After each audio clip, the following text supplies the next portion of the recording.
Thank you everybody for joining us once again. This is the Sound Booth, and today we got a few special guests with us. Co-host Danny, Phantom in the building, and then we got Babyface and Tecala on the group FaceTime.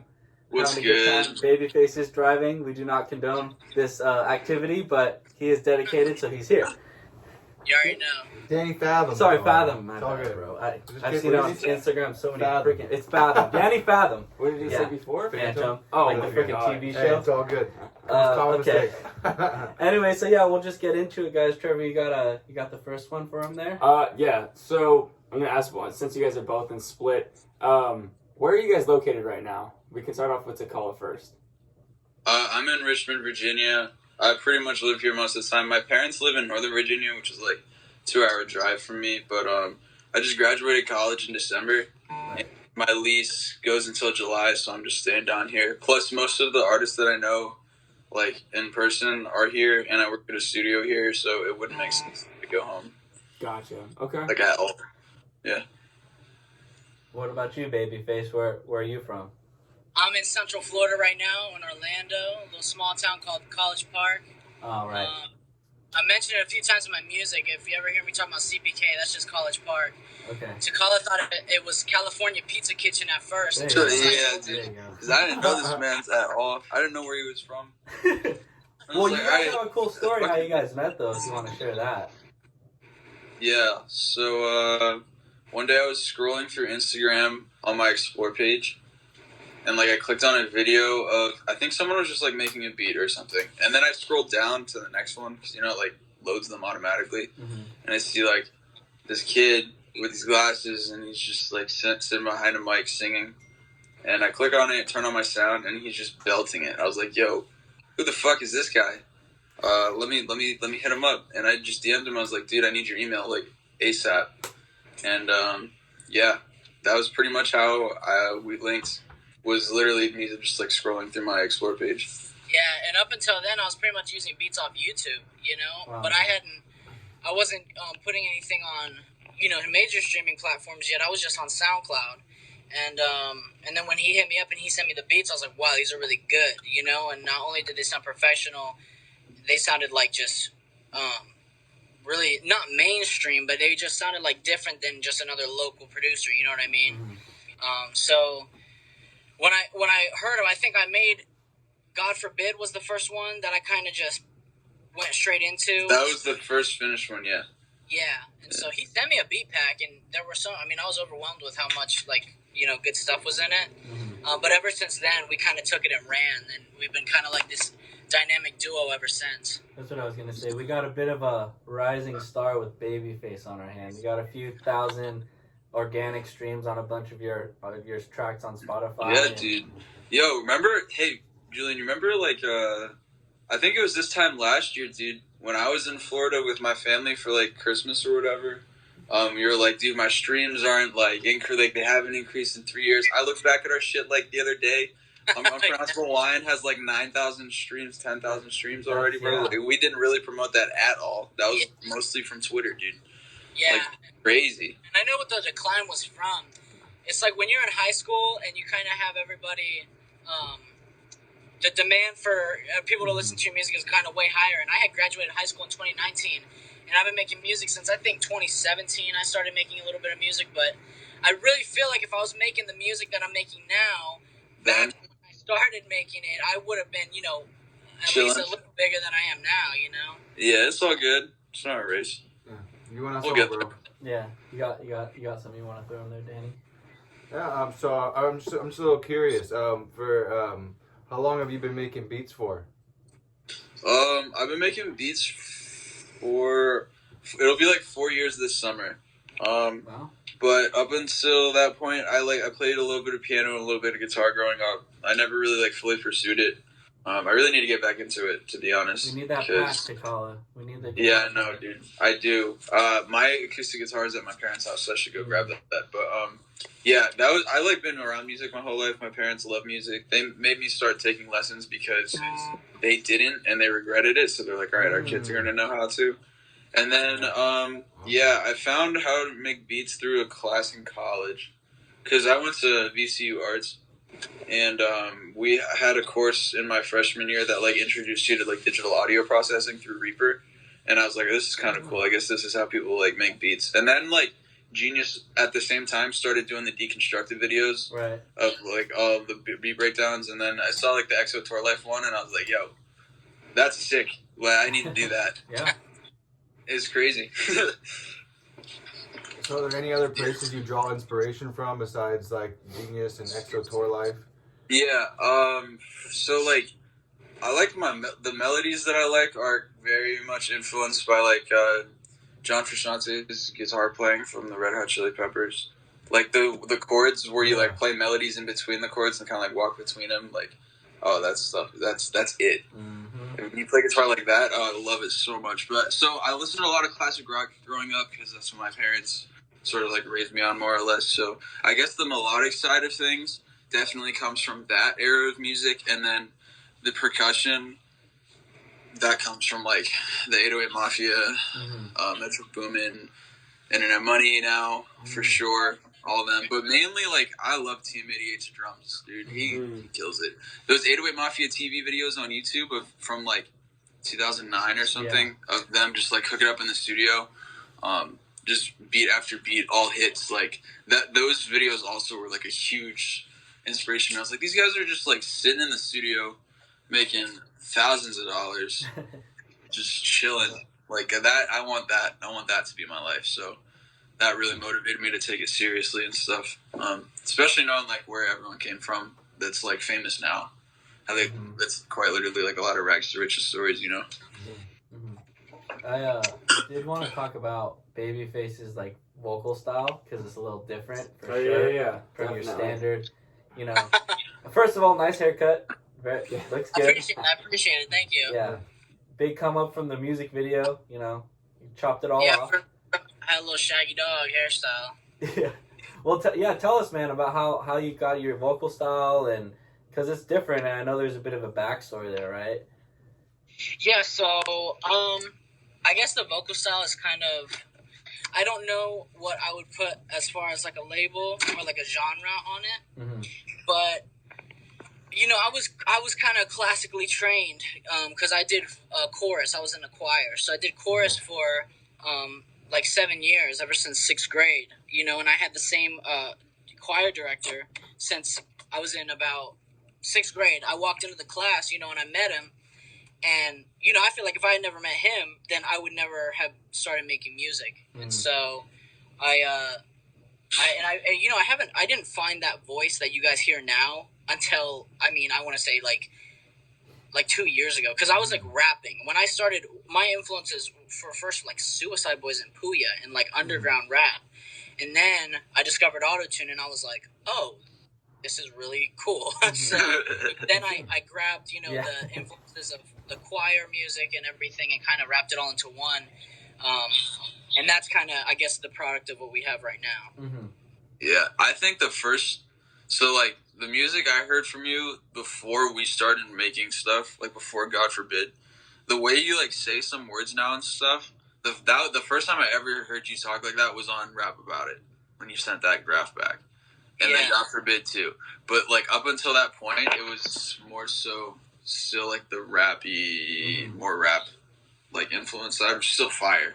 Like your whole, what is it? Miserable Genius? Bro, that probably Genius was really when it took off as far as like the singing and going up into the high range. Yeah, for sure. The melodic aspect of it.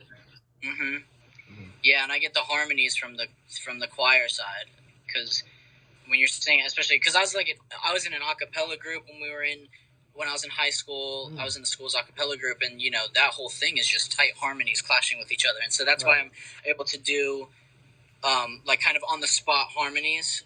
Like I don't really think of the harmonies before I do them. Like I'll record the first vocal line, and then I'll sing it over, and then I'll kind of ad-lib a harmony, and then I'm like, oh, that sounded really cool. And sometimes the harmonies will really, like, they're really tight harmonies, and so you don't even need 3, because I usually do 3. I do the main one and then 2, like a higher or a lower. But that's kind of where I got the harmonies from, is basically just being in chorus and being experiencing kind of getting that experience from hearing harmonies as I'm singing my own vocal part. Do you write all your own vocals and melodies and everything like that? Is that 100%? Or do you get from some I've other never people? written a melody before, like da na na na na na na na. Like I've never done that, because that's kind of just sheet music, you know what I mean? Yeah. But I started out writing lyrics for sure, and then I got a heavy influence with Juice WRLD. Like, I mean, I love that. I love him to death. You know, that's probably my 100% main influence. And he freestyled all his songs. And so I was like, oh, maybe I should try this. You know, I can't one-take songs at all. Like, I can't just go in and make sense one take without messing up. So what I'll kind of do is I'll start the beat, play the beat for 15 seconds, and then I'm like, all right, I don't want to get too saturated with it. So I just, bring it into my project file and just go. So first thing I'll do is I'll freestyle the melody and the first, whatever few lines. And then I'll think, all right, what rhymes with that? And then I sing, freestyle the melody of that. And so if you ever seen the project files like that I post where I say, oh, I finished this one. It's got a bunch of vocal takes, That's basically what it is. It's just one after the other. And then when you smush them all together and mix it up, it sounds like a fluent song.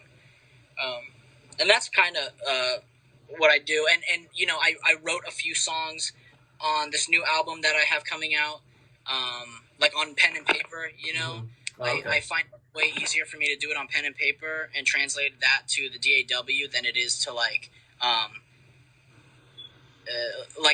do it on Notes app, I don't know why. It's just something, about it.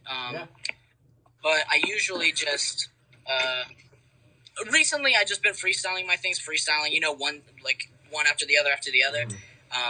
But then I also do write some things a few times. So, I mean, I don't want to cap it and say that I freestyle everything, but you know what I mean. You have your moments. Yeah. You have anything you want to throw in there?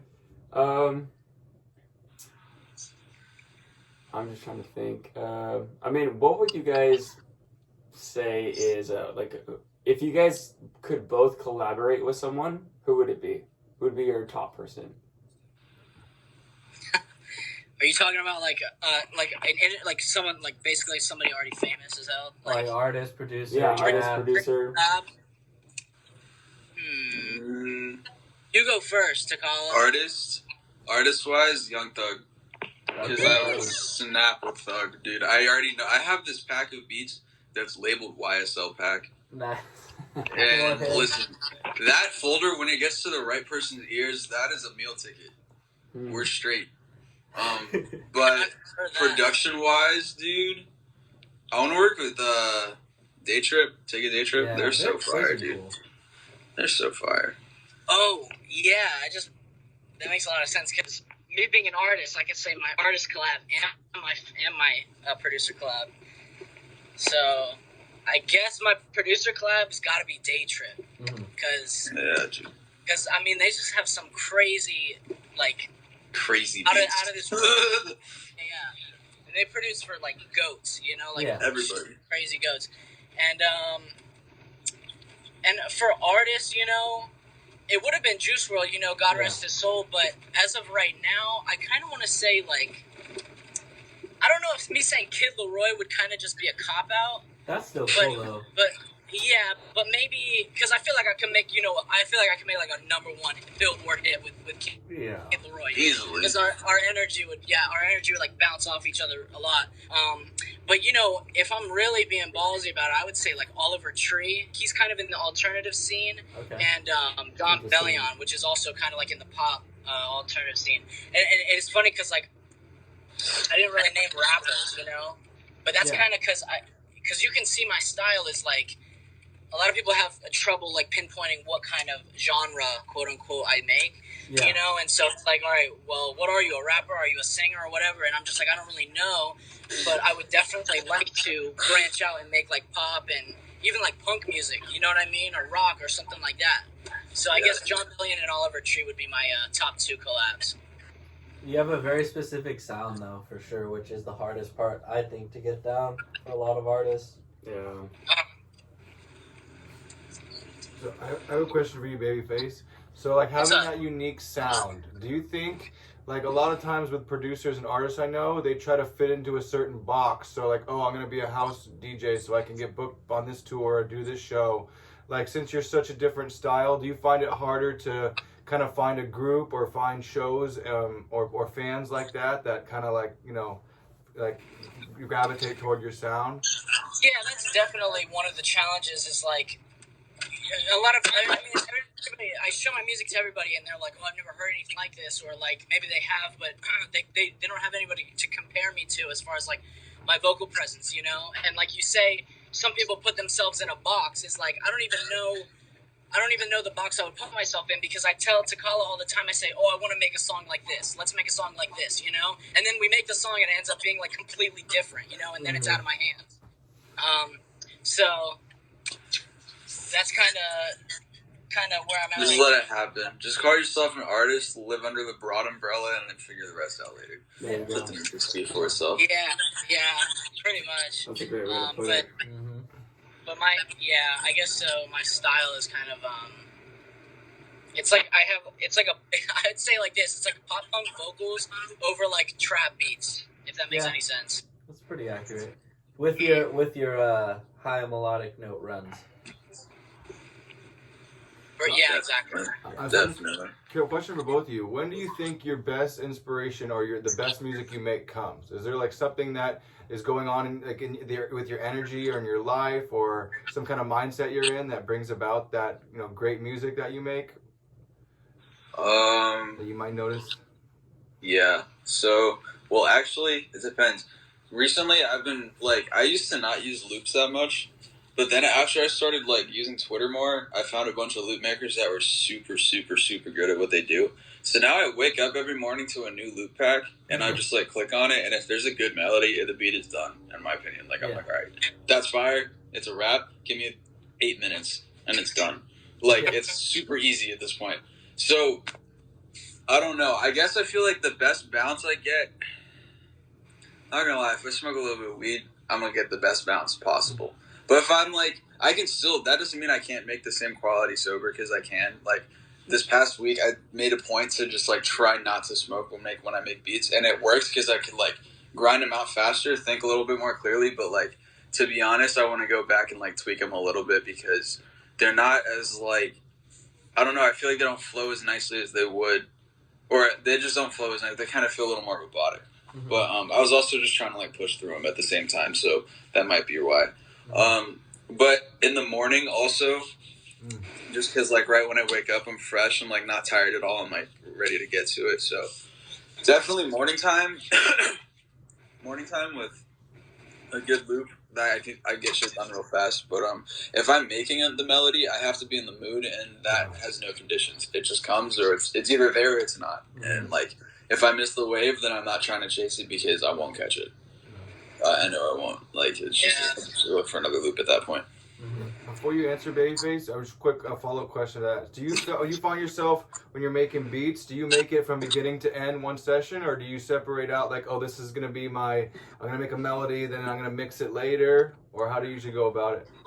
I do everything in one sitting, because if they send me the melody and it's done, basically, all I have to do is add the drums and arrange it and mix it, and I have that process down really quick, especially because I have a slight template set up, so I just do everything in one take. And it's like better that way, because mentally I'm not pushing anything off. I just, like, get it done. You know what I'm saying? Like, I'll export all the stems and everything all at once. Like, I have everything labeled, and I'm just like, all right, bet that beat's done. If someone needs it, I have everything in one place. And you do all your own mastering as well as mixing, or?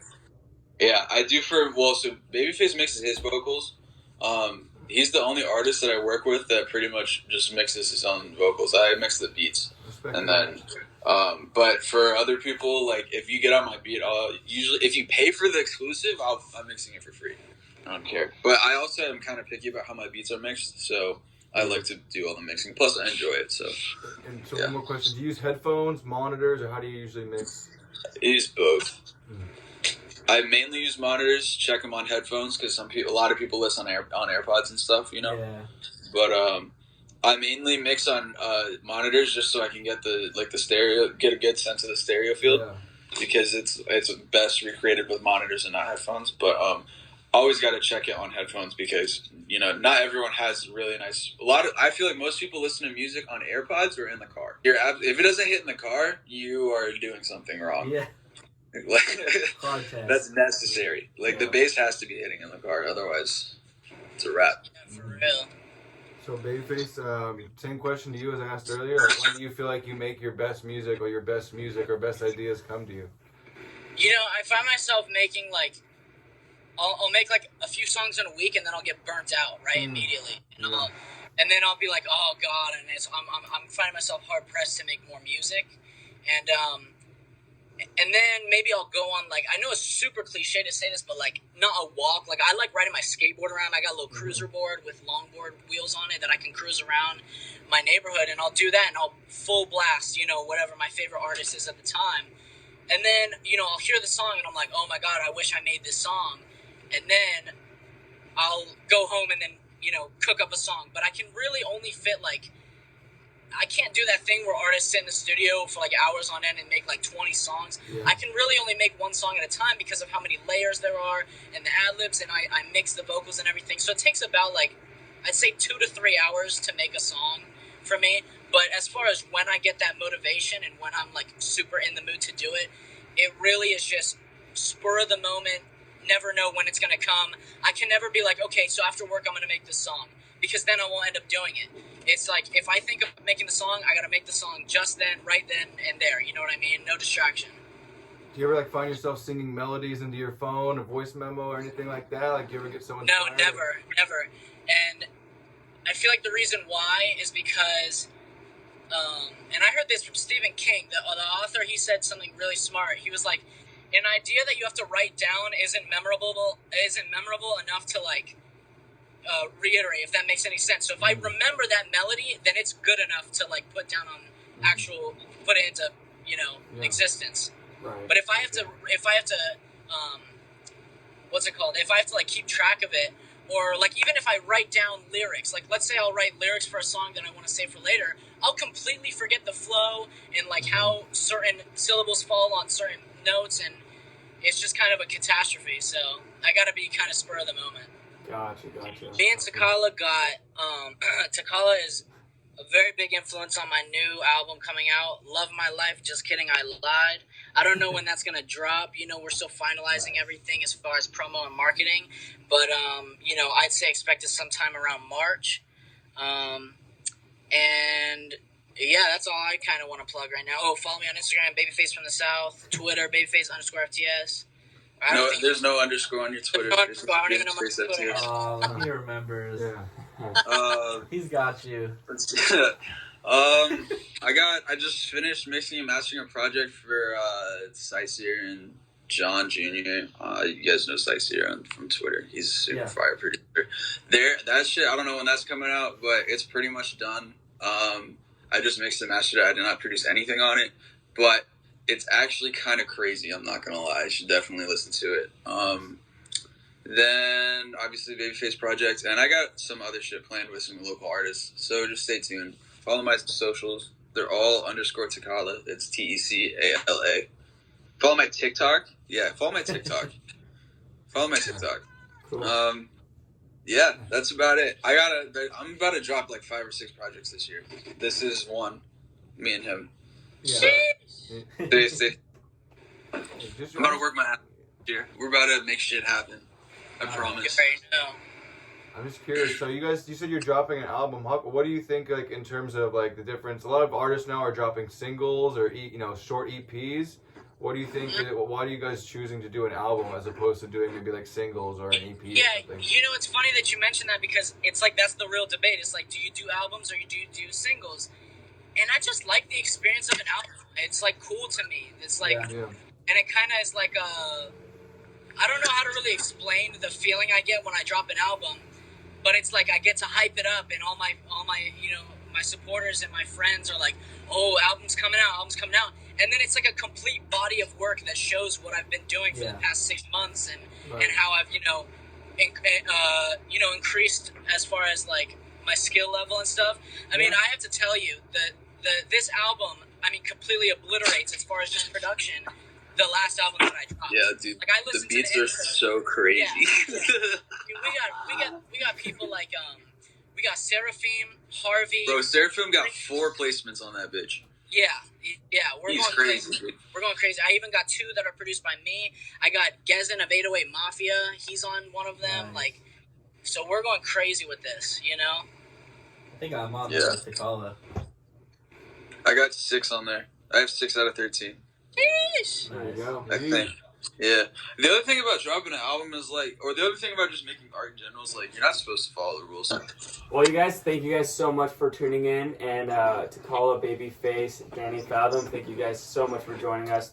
Really appreciate it. Thank Yeah, you you guys. too. Thank you for having Yeah, us. that's easy. We'll talk soon.